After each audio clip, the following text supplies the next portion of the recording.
क्या आप लोगों के साथ भी ऐसा हुआ है कि खाना खाने के बाद सीने में जलन होती है, वोमिट जैसा लगता है कि अभी ये खाना इसोफेगस से बाहर आ जाएगा, या फिर कुछ ऐसा होता है कि खट्टी डकारें आती है? अगर हाँ, तो क्या ये सिर्फ एसिडिटी है? अगर आप लोग ये समझ रहे हैं कि ये सिर्फ एसिडिटी है, तो ऐसा समझकर इसको इग्नोर मत कीजिए, हो सकता है ये GERD हो। Hello everyone, welcome back to Adda 24/7 Nursing Success. I am Tulsi Singh, your favorite nursing educator, आपकी बड़ी बहन, आपकी सीनियर, आ चुकी है आप लोगों को MSN का एक नया टॉपिक पढ़ाने के लिए।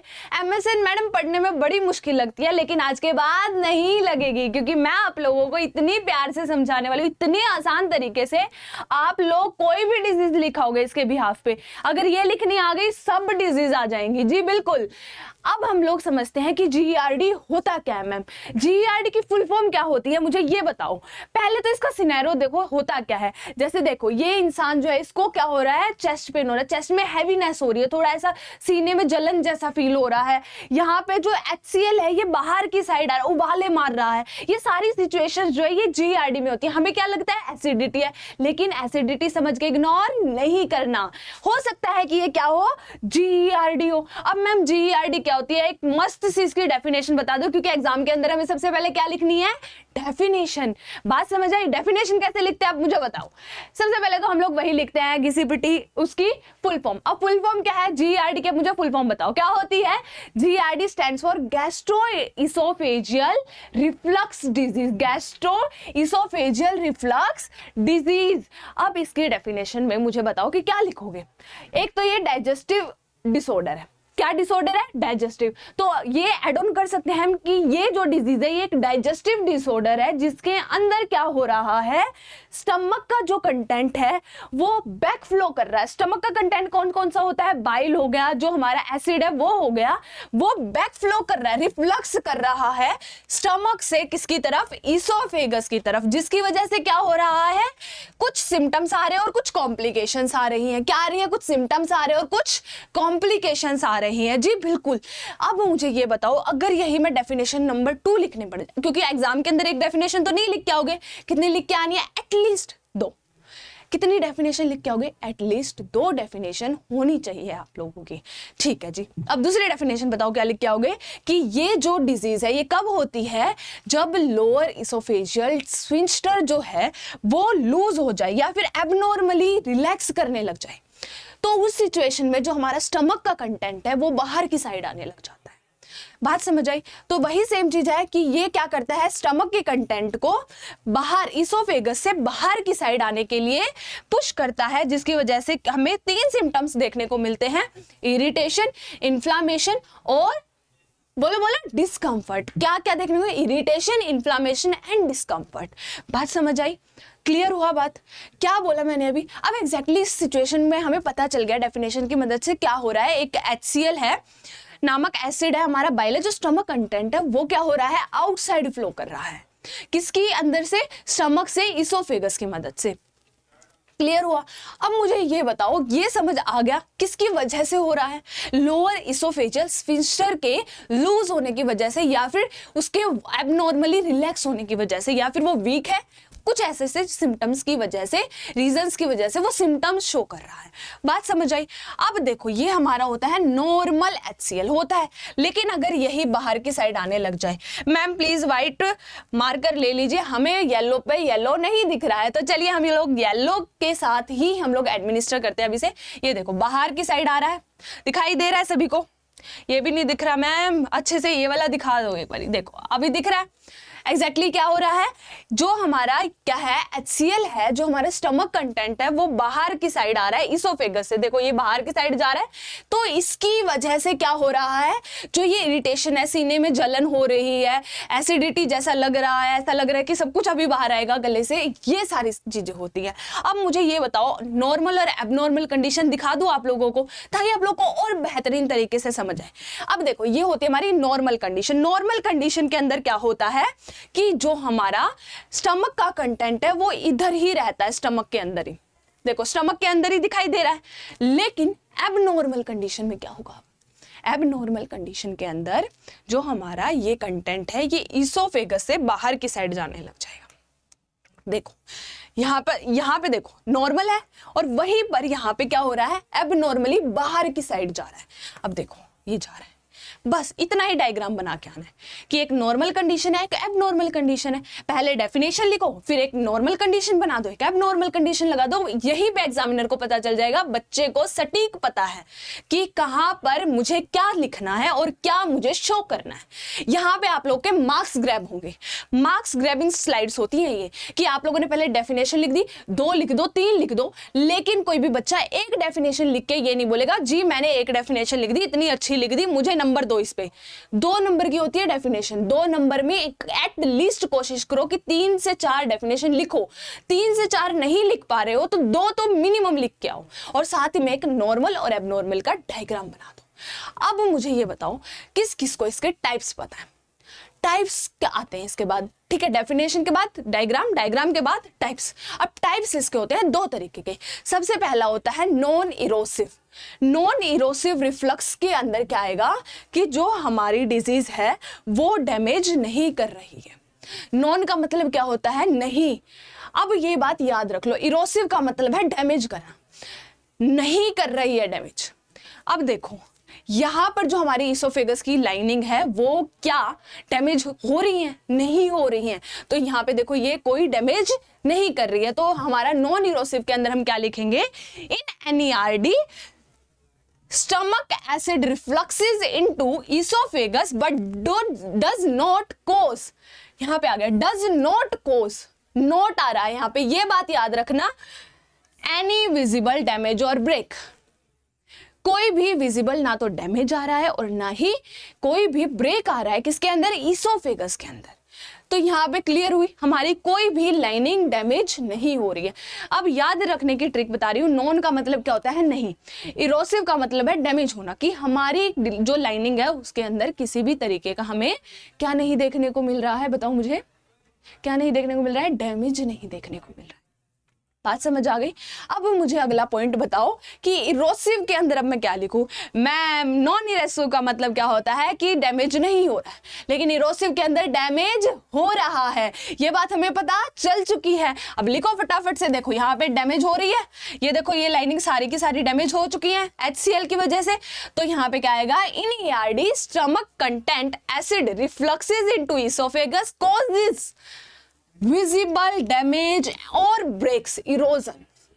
यहां पे इरोजन्स दिख रहे हैं, यहां पर ब्रेक्स दिख रहे हैं।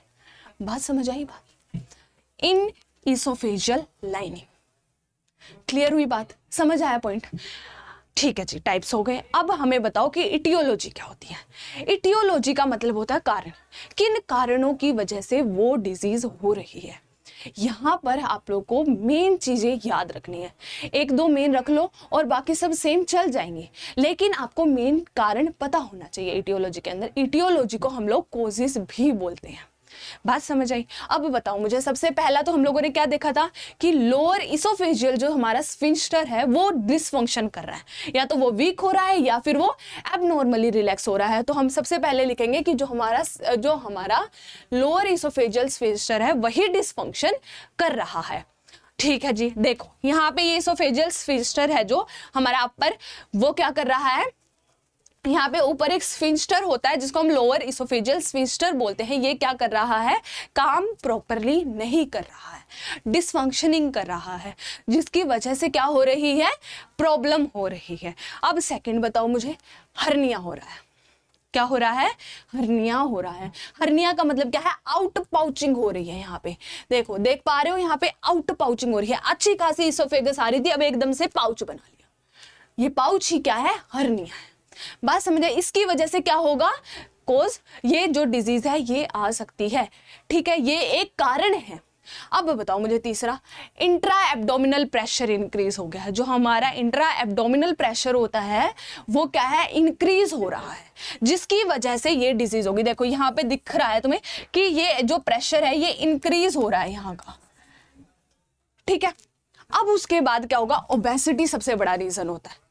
ऐसे मतलब जो लोग ज्यादा मोटे होते हैं, जो ओबेस होते हैं, ओवरवेट इंसान जो होते हैं, उनको इस प्रॉब्लम का बहुत ज्यादा नुकसान हो सकता है। बात समझ आई? देखो ओबेसिटी एक बहुत मेजर रीजन है, ओबेसिटी की वजह से बहुत सारी डिजीज होती है। मेजर एक तुम्हें इटियोलॉजी देखने को मिलेगी कि बहुत सारी डिजीज के अंदर इटियोलॉजी में ओबेसिटी लिखा जाता है। उसके बाद क्या आता है अब हमारे पास डाइटरी फैक्टर्स।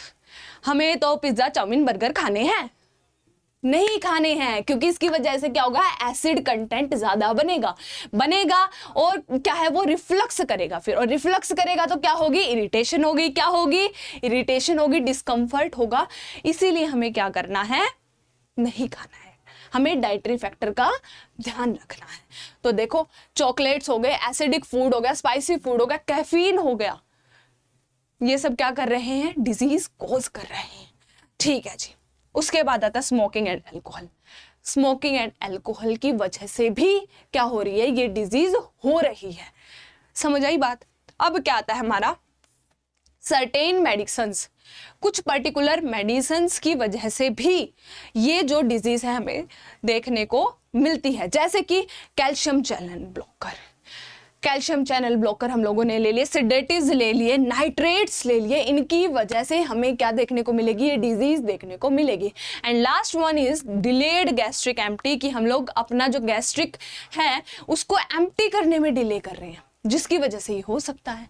बात समझ आई? इटियोलॉजी समझ आई? अब मुझे नहीं समझ आ रहा कि मुझे एग्जाम के अंदर इटियोलॉजी लिख के कैसे आनी है। अब मैम आप ये बता दो कि हम इटियोलॉजी लिख के कैसे आए एग्जाम के अंदर।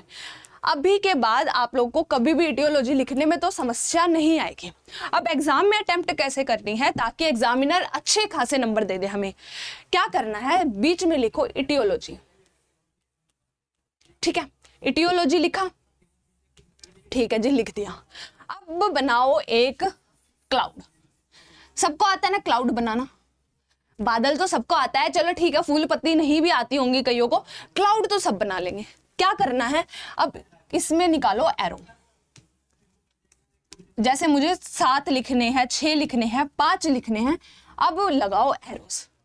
दिखने में सुंदर लग रहा है।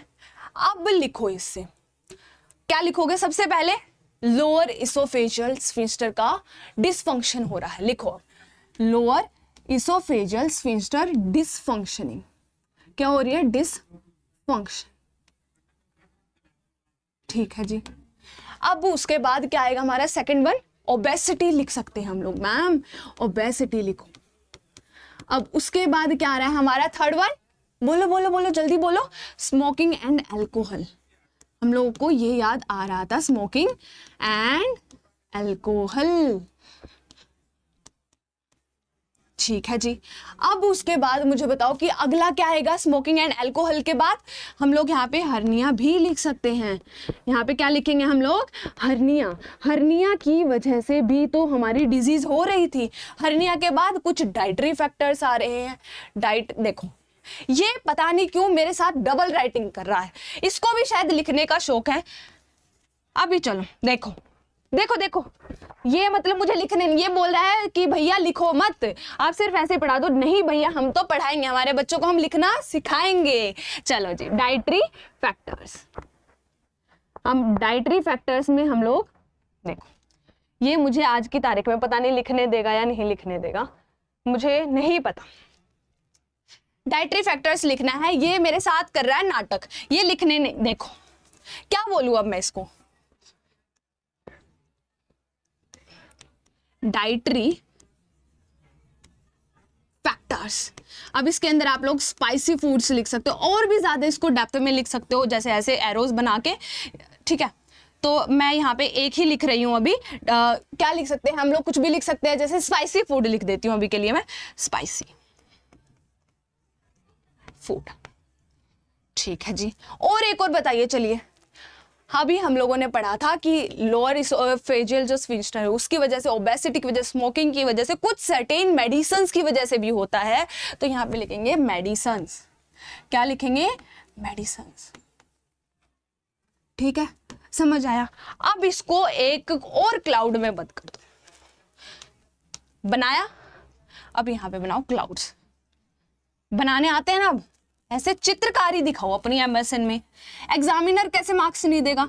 एग्जामिनर को तो चाहिए कि आप ऐसे समझा दो बस कि वो मार्क्स दे, बस ऐसे बांट दे आपको मार्क्स।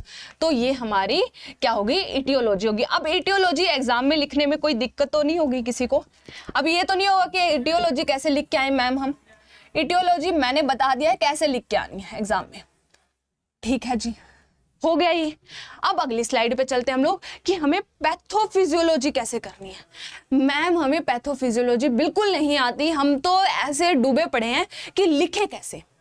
कुछ नहीं करना है, इजीएस्ट वे में समझाती हूँ कि पैथोफिजियोलॉजी कैसे लिखते हैं। मैं लिख के समझा रही हूँ, फिर हम लोग डायग्राम की मदद से देखेंगे, डायग्राम की हेल्प से देखेंगे जो मैंने स्लाइड बना रखी है कि कैसे लिखी है मैंने। चलिए जी, इजीएस्ट वे में बताते हैं। बताओ मुझे, सबसे पहले हम एक कॉमन लाइन लिखेंगे पैथोफिजियोलॉजी के अंदर, वो होती है due to some etiological factors. सबके अंदर सेम लाइन जाएगी, लिखो अब फटाफट से। ठीक है, मुझे ऐसे रोटेट होना पड़ेगा नहीं तो मेरा माइक हिल जाएगा। ये है ना मेरे साथ डांस कर रहा है साथ साथ, मुझे नहीं पता क्यों, इसको पता नहीं क्या ही इंटरेस्ट आ रहा है मेरे साथ डांस करने में। देखो मैं एक चीज लिख रही हूँ, ये दो चीजें लिख रहा है। बताओ अब क्या करें इसके साथ, इसको कैसे समझाए? पैथोफिजियोलॉजी लिख लेने दो भैया, हमको लिख लेने दो, बच्चों को समझा लेने दो। लिखो भाई पैथोफिजियोलॉजी, ऊपर हेडिंग डालो। ये एच की जगह मुझे पी ज्यादा लग रहा है, बट आप लोग समझ लेना। पैथोफिजियोलॉजी, पैथोफिजियोलॉजी के अंदर सबसे पहले कॉमन जो पॉइंट लिखना है वो क्या आएगा? हमारा आएगा due to some etiological factors. ये सब में लिखना है due to some etiological factors के अंदर। अब लिखो ड्यू टू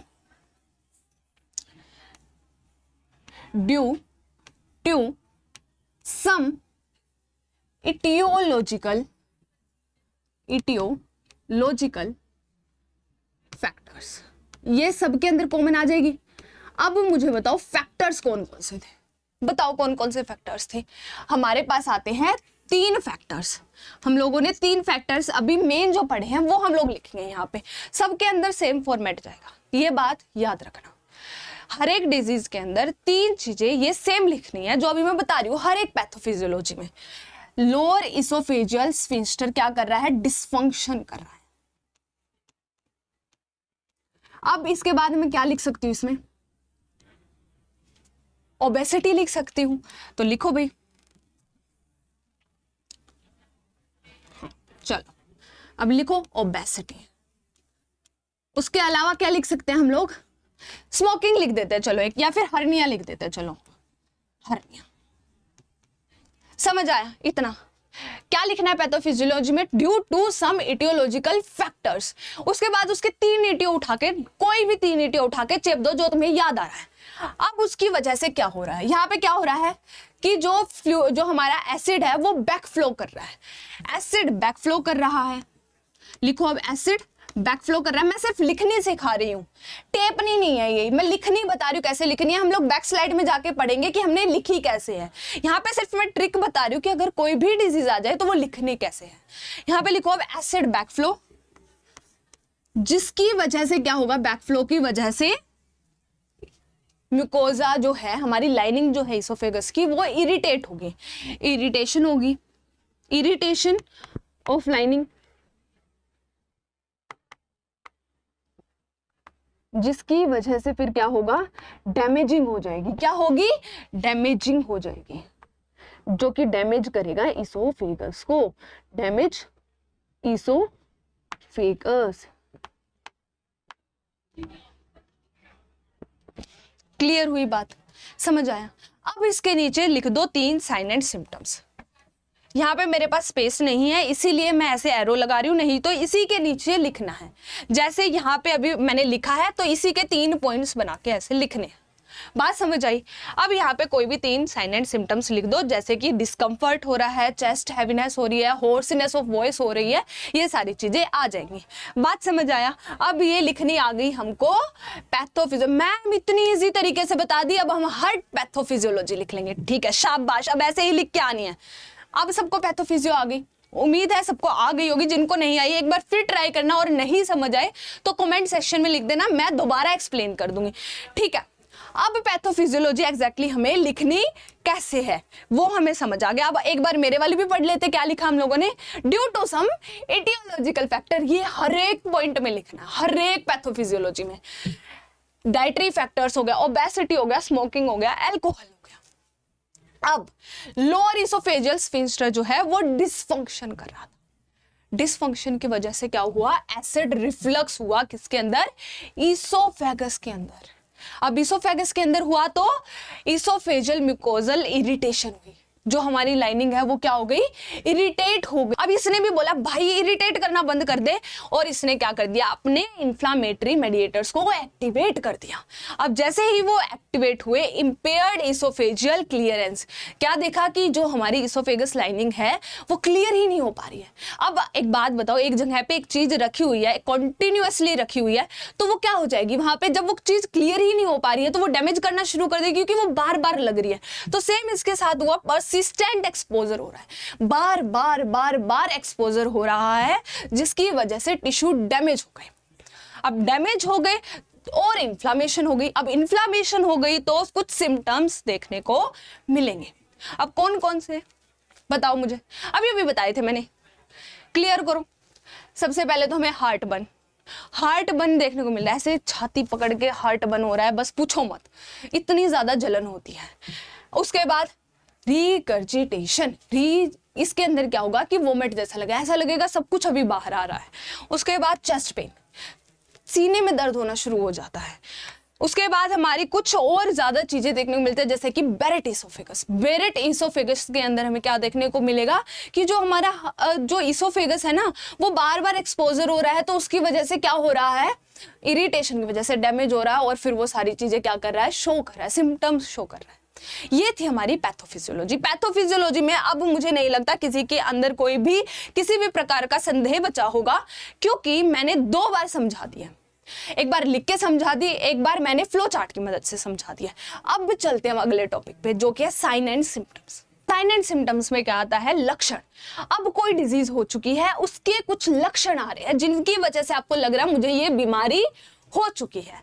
अब हमें कुछ देखने को मिला था कि हमारा हार्ट बंद कर रहा था, ये क्या था, एक सिम्टम था, जिसकी वजह से हमें क्या लग रहा है कि हाँ भाई क्या हो रहा है, कुछ तो गड़बड़ हो रही है हमारे शरीर में, जो कि हमारा हार्ट बर्न हो रहा है, हमें डिस्कम्फर्ट हो रहा है। तो इन्हीं सभी चीजों को हम लोग देखेंगे इसके अंदर। सबसे पहले चलो भाई समझाओ, अब क्या होता है मैम, हमें समझाओ। हार्ट बर्न हुआ, साइन एंड सिम्टम्स में हार्ट बर्न में क्या होगा, ये देखो इस बेचारे ने कैसे ऐसे बस जल रहा है मैम, पूछो मत कैसे जल रहा है, ऐसे परेशान से हो जाते हैं, ऐसे बर्निंग सेंसेशन। मोस्टली सबने ये चीज एक्सपीरियंस कर रखी होती है, लेकिन जिन्होंने नहीं कर रखी है वो अपने फैमिली में देख सकते हैं कि जो ओल्ड एज पर्सन होते हैं उनको ये चीजें फेस करनी पड़ती हैं।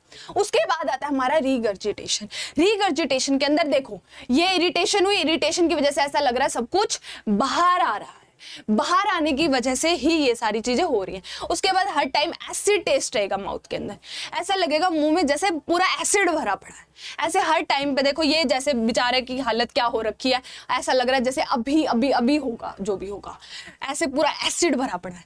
चेस्ट डिस्कम्फर्ट, सीना पकड़ के ऐसे बस बैठे हैं मैडम, अगर क्लास में किसी के साथ हो जाए मैडम पूछो मत, ऐसे बस इतना पेन हो रहा है ना चेस्ट में, बस पूछो मत, ऐसे डिस्कम्फर्ट सा हो रहा है कि बता नहीं सकते हम, ठीक है जी। उसके बाद आता है क्रोनिक कफ, क्योंकि हमें लग रहा है कि हमारे इसोफेगस में कुछ अटका हुआ है, इसकी वजह से बार बार क्या होगी, कफ होगी, जिसकी वजह से हम क्या कोशिश कर रहे होंगे कि ये जो अटका हुआ है ये बाहर निकल जाए, लेकिन नहीं हो पा रहा है, तो ये क्रोनिक कफ भी दिखाएगा। बात समझ आई। अब उसके बाद आता है हॉर्सनेस ऑफ वॉइस। हॉर्सनेस में क्या होता है, भारीपन, एकदम से हार्ड एंड रफ आवाज आ रही, हार्श वॉइस जो होती है हम लोग बोलते हैं ना, वो वॉइस दिखा रहा है। उसके बाद डिफिकल्टी स्वेलिंग। अब ऑब्वियस ही बात है इसोफेगस में प्रॉब्लम हो गई, इसोफेगस में प्रॉब्लम होने की वजह से क्या करेगा, स्वेलोइंग में प्रॉब्लम दिखा देगा ये। उसके बाद आता है ब्लोटिंग।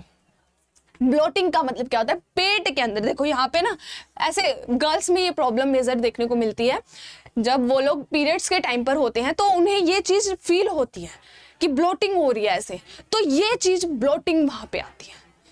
पेट में थोड़ा भारीपन सा दिखना, कि बस थोड़ा हैवीनेस हो जाता है पेट में, ये वो सिम्टम है। इसी के साथ मुझे उम्मीद है कि आप लोग को पूरा चैप्टर जो अभी अभी मैंने समझाया, अभी जो टॉपिक, इस टॉपिक के अंदर आप लोग को कोई प्रॉब्लम नहीं आई होगी। ऐसे ही सारी डिजीज लिखनी है। हाँ, इसका कुछ पार्ट रह गया जो कि हम लोग अगली वीडियो में लेके आएंगे, क्योंकि ये वीडियो बहुत लंबी हो जाएगी। इसका जो मैनेजमेंट है और कौन कौन से टेस्ट ऐसी सिचुएशन में हम लोग को करवाने चाहिए, डॉक्टर कैसे इसको ट्रीट करता है, वो सारी चीजें हम लोग क्या करेंगे अगले लेक्चर में देखेंगे। तब तक के लिए जुड़े रहिए मेरे साथ, मिलेंगे अगले लेक्चर में। Thank you so much everyone.